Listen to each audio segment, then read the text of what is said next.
All right, so the final question came in from Tom. Tom asked, can I withdraw my superannuation when I retire? Hey, what's up? It's Ross Murray. Welcome back to an episode of the More Than Money podcast. On this podcast, I have real conversations about lifestyle, money, and business. Sometimes I share interviews with business owners about starting their own business and their journey. Other times we do financial education and informational episodes to help you make smarter decisions with your money, just like this one today. So if you're new here, please consider subscribing. Now, before we get started on today's episode, just a quick reminder in order to keep our lawyers happy that in preparing this podcast, any contributors have not taken into account any particular person's objectives, financial situation, or needs. So before acting on any of this information, especially information from me, be sure to consider its relevance to your personal circumstances and, if required, seek the assistance of a licensed professional. So with that out of the way, following on from last week's episode where we covered the top things that you need to know about superannuation, we had a number of questions from you, the listeners. So in this episode, we're going to do our best to answer some of those common questions that we received from you and help you make smarter decisions when it comes to all things superannuation. So as I mentioned last week, whether you're just starting out or thinking about superannuation for the very first time, it's something that you really need to be aware of. So if you are planning on living in Australia for long term and eventually retiring, whatever that might mean to you in the future in Australia, superannuation is going to play a big part in that. So hopefully by going through some of these questions and answers today, you are going to be more educated about your superannuation and help you to start making some smarter but also more informed decisions about what you can potentially be doing with your superannuation. So let's get started. Welcome to More Than Money with your host, Ross Murray. This episode of More Than Money is brought to you by More Time Financial, a financial planning company who are on a mission to help young Australians make smarter decisions with money by providing real-life financial advice, coaching, and financial education. All right, so the first question comes in from Rachel. Rachel asks, what is superannuation and why is it important?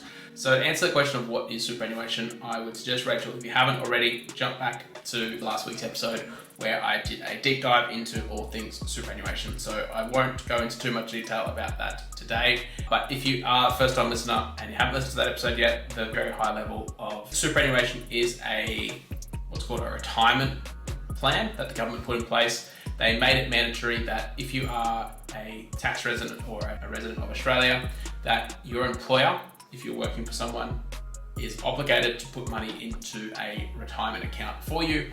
And the basics of that was they realized that people, I guess back in the day, but even just people in general, aren't great at saving for the future. We're not great as human beings of considering our future needs. We want to worry about what's happening today, what we need to survive today.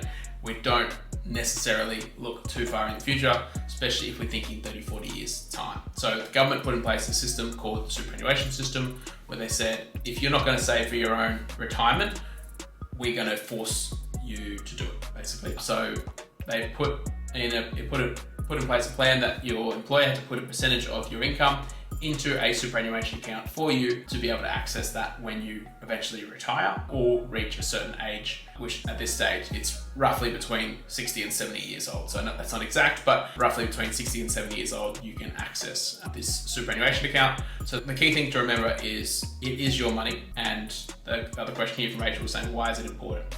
The importance of it is that it is likely to be subject to the value of your house, and it's likely to be, if you lived in and worked in Australia for a long period of time, one of, or if not the biggest asset you'll ever own in your entire life. So it is an investment account. It is your investment account. It is important that you start to understand that. So one of the things that I find talking to a lot of people is they don't think that it's their money. They think it's the government's money, that the government is holding on their behalf, but it is actually your money. You can control it to a point, but it is yours. So it's really important that you understand what it is, you understand how much you have, you understand where it is, and start to treat it like it's money in your bank account. So if I said to you, hey, there's $50,000 in your bank account, you would know there's $50,000 in your bank account. There's no chance that you'd be like, oh, really? I didn't know I had $50,000 in my bank account. You would know that you have $50,000. Whereas when it comes to superannuation, talk to people, say, hey, do you know you have $150,000 in this superannuation account? And they're like, yeah, but it's not my money. No, it is your money, and we need to treat it like it's your money. So that's why it is important. So just jump back to the last episode and and it'll give you a bit more deep dive into what is superannuation. The short answer is it's important, it's your money, and it is there for your financial future. So thanks for the question, Rachel. The second question came in from Tom. Tom asked, how do I open a superannuation account? So Tom, the way to do this is pretty simple. Now, assuming you know which superannuation account, a superannuation provider you want to go with, that's where it starts to get, if you haven't, that's where it starts to get a little bit confusing, because there are, I'm not sure exactly the number off the top of my head, but there's a lot of superannuation providers out there. So if you haven't got an account already, which in that case, it's either you're starting your first job or you've maybe just moved to Australia and you started working, you choose a superannuation account. So if it is your first time employer, a first time job in Australia, or you're just starting your first ever job, then your employer may have a superannuation provider they can give you. So they will say, look, if you don't have one, we'll choose one for you. So that's sometimes the case. Otherwise, you can go on a website called MoneySmart, so ASIC's MoneySmart website, and you can compare different funds and see different tools available on there to show you what options are when it comes to choosing a superannuation provider. But the basics of how do you actually open one, so once you've chosen the provider you want to go with, the basics of opening it is pretty much like opening a bank account. You just go on the website, so ABC Superannuation Fund, and they'll just say join, and just go through the buttons, go through the steps, name, contact details, tax file number, bank account information, all that kind of stuff to identify you. And most of them, some of the good ones, you can open it the same day. So you can have a new superannuation account open in the same day. The thing to remember is that once you have opened a superannuation account, money needs to be going in there. So you need to give those details to your payroll or your employer and say, this is my new superannuation account, please start transferring money in there, if that's the super fund you want money to go into. The basis of opening it is pretty simple. When it comes to choosing one, that's where it gets a little bit trickier, but I would suggest jump onto MoneySmart and you can do a comparison of what makes a good superannuation fund on there, as well as listening to a previous episode where we'll go into a lot more information about good and bad superannuation accounts. All right, so question number 3 came in from Sarah. Sarah asked, how do I make contributions into my super? So Sarah, thanks for the question. There are a number of ways you can contribute money into superannuation. The most common one, if you are an employee, is employer contribution. As I mentioned in the question number 1, your employer is obligated to transfer and put money into your superannuation account on your behalf. That is known as the Super Guarantee Contributions, or SGC contributions. So that is the most common one. If money's not going in and you're an employee, then I would have a urgent conversation with your boss or your payroll department to figure out why that is not happening. The second most common one is through salary sacrifice or personal contributions. So salary sacrificing and personal contributions is you putting extra money into superannuation on top of what your employer is putting in for you. So at the moment, the rules are that your employer puts in 10.5% of your income into super, but you can put extra money into super if you want to, up to what's called the contribution caps. So there are different contributions you can put in. And again, covered this in a lot more detail last week, the difference between concessional contributions and non-concessional contributions, but there's caps that you need to be aware of. But basically you can put money into it. Most superannuation funds have either a bank account or probably more commonly a BPay option. So you can either set up a direct debit. So if you're wanting to put in personal contributions, that's out of your bank account directly into super, you can set up a direct debit with your super fund if it's a good one, and it allows you to direct debit on a weekly, monthly or yearly basis, just like any other investment. Otherwise, you can do BPay options as well. Salary sacrificing is something that you do through your employer or your payroll department. So if you said, I want to salary sacrifice an extra 5% of my wage into super each year, you can talk to your payroll department and they can set that up for you. So rather than the money into your bank account and then into super, it'll go just directly from your employer to your super fund, just like your employer contributions. So those are a couple of options. Personal contributions can be either concessional or non-concessional, which we covered last week.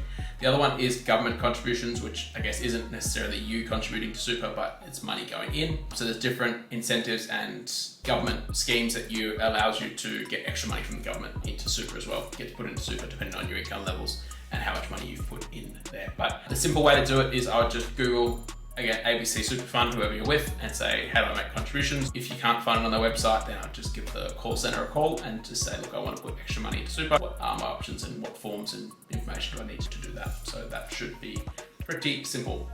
All right, so next question came in from David. David asked, can I access my super before retirement? The short answer to that question, David, is no. However, just like anything to do with finance, there's always a but. if and maybe when it comes to these types of things, especially superannuation. So generally speaking, no, you can't access it until you are retired or you've reached what's called a preservation age. Once you've reached a certain age, and it's dependent on the day you're born, but it generally ranges for most people who listen to this that are in their 30s. At the moment, it's ranging anywhere between 60 and 70 years old. The later you were born, the later you can access your superannuation. So that's one, preservation age.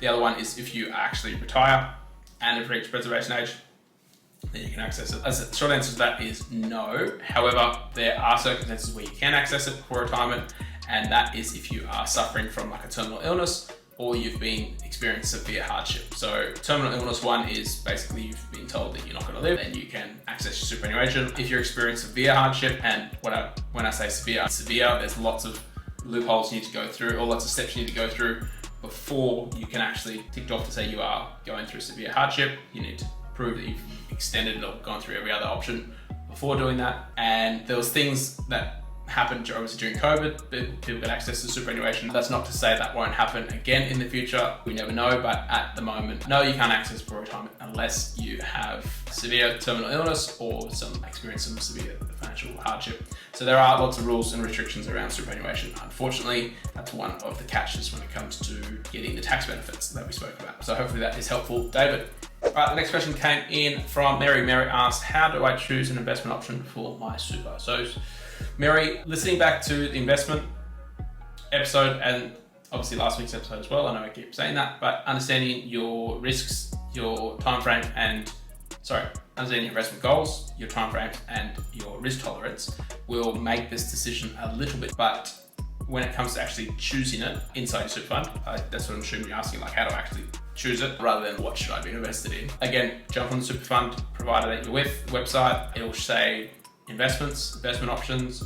It'll allow you to switch. So usually allow you to switch any existing balance. So if you had $100,000 invested at the moment, it gives you an option to switch the existing balance into a new fund, a new investment option, and then it might say, do you want to switch existing balances or just future contributions? So what we usually find is that if we switch in all of it, we'll say switch current balance and future contributions. So then any money you've got at the moment goes into the new investment option, and any future contributions goes to that investment option as well. Or you keep what you've got at the moment, and then just any new money goes to the new investment option. So that is how you would do it, and different super funds have different processes of how it actually gets done, but some are nicer and easier to work with than others. Basically, it's just going on, either filling out a form online or filling out a paper form and submitting it to say, this is how I want my investment options to look like going forward. But again, it's just understanding what your time frame is, understanding what your investment goals are, and in understanding what your investment tolerance is, risk tolerance is.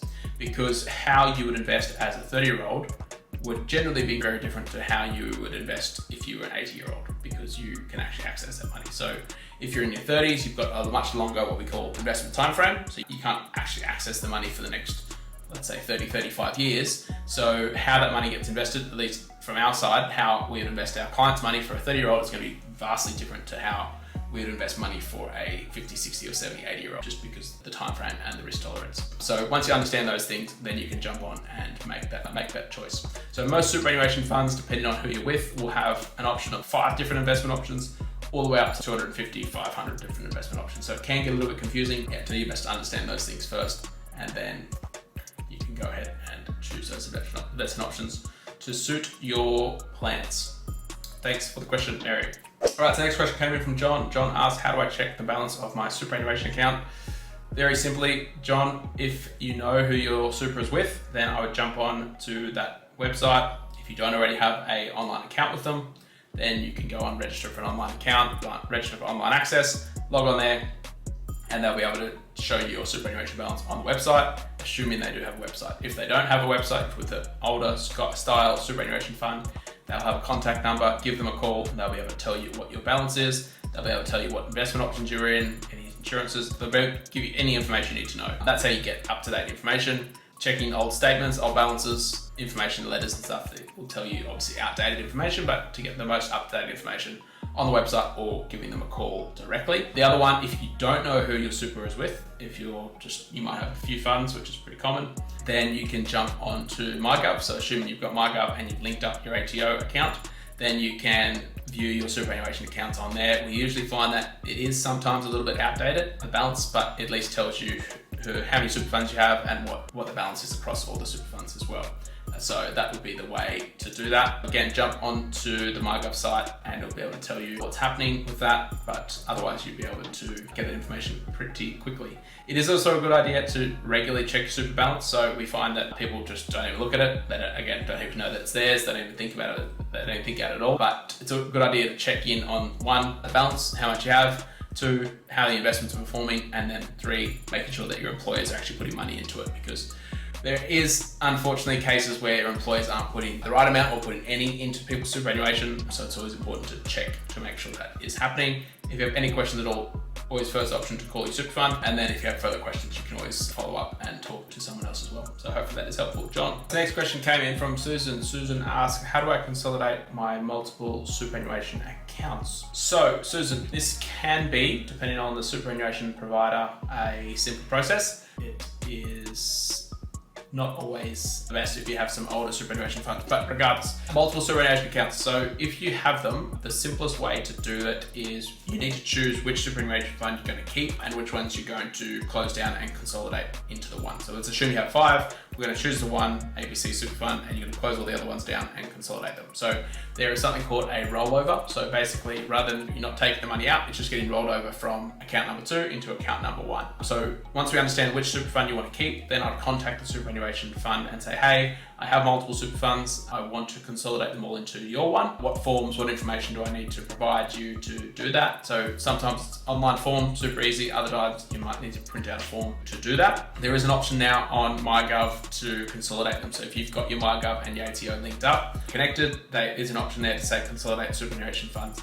That option I don't like, and I don't recommend you do that until you understand exactly what you're closing down and consolidating. So far too often we find that people just go ahead and say, because they see an ad or that someone's told them that if you have multiple super funds, you should consolidate them into one, which is true. Yes, it is better to have less accounts, less superannuation accounts, mainly because of the fees. So if you have multiple accounts, you're paying multiple sets of fees. However, it's important to understand what you have inside each super fund before you go ahead and just close them down. So if you run the risk that if you just go ahead and close them down, that you might lose some benefits that you weren't even aware that you had. So we've had this in the past where people just close them down and then later on they're like, oh shit, I had insurances or I had this special feature in this particular super fund that my new one doesn't have or my current one doesn't have.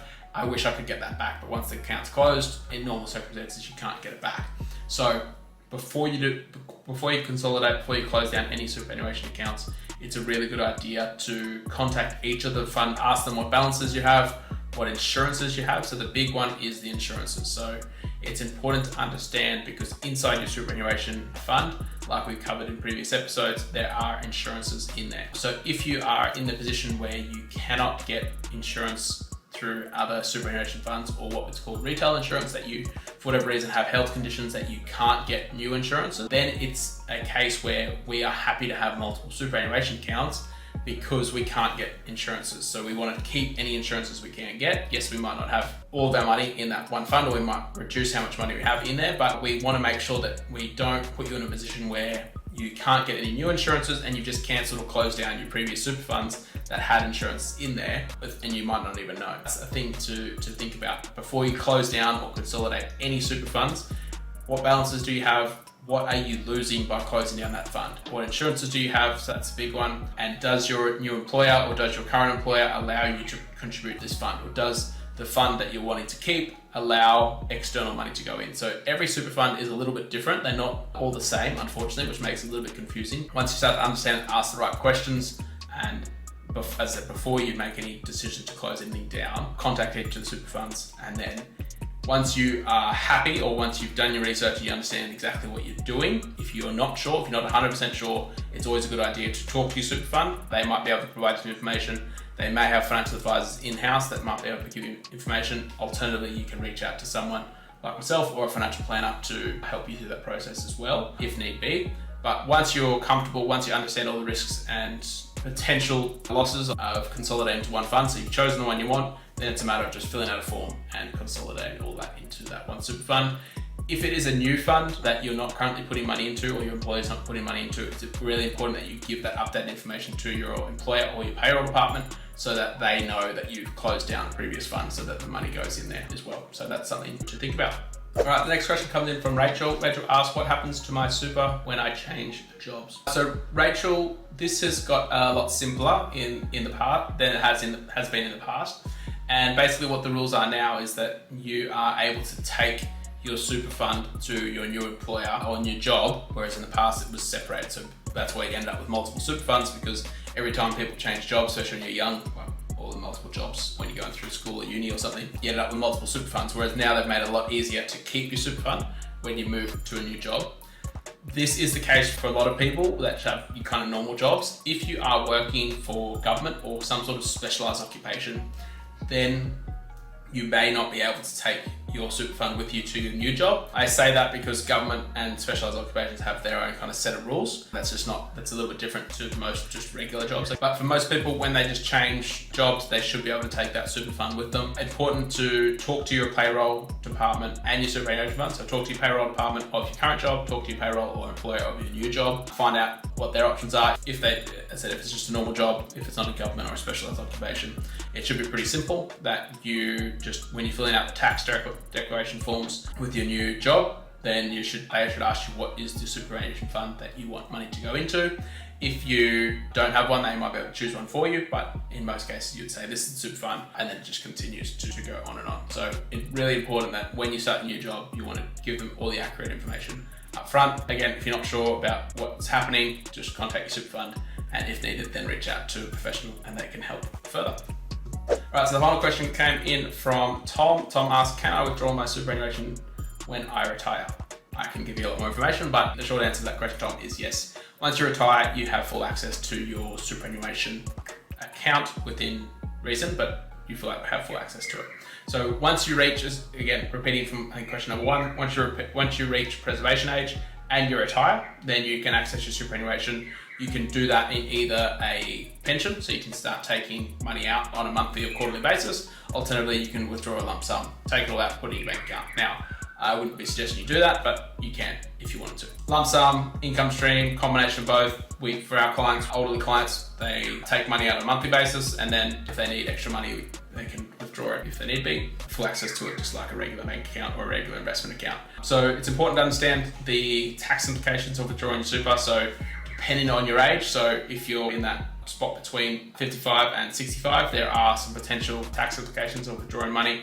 Once you get over age 65, at the time of this recording, that's the case. Rules change all the time, so it's important to understand the up-to-date rules before making any decisions. But at the moment, once you're over 65 and withdraw the money, then there's minimal or no tax implications usually for most people. But again, it's just knowing your situation and understanding what does that look like when you actually retire and making sure that you meet those retirement conditions. But the short answer to your question is yes, you can withdraw your super once you retire.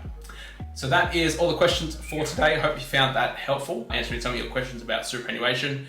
I understand, as I mentioned last week, that it is not the most exciting topic in the world, but I need to stress to you that it is your money, it is your account, and it's not the government's. So it's really important that you understand that. So it is a very important part of your financial future, and as I mentioned earlier, it is likely to be one of, if not the biggest asset that you own in your entire life. So the earlier you can start understanding that, earlier you can start making some clear decisions around your superannuation, the better.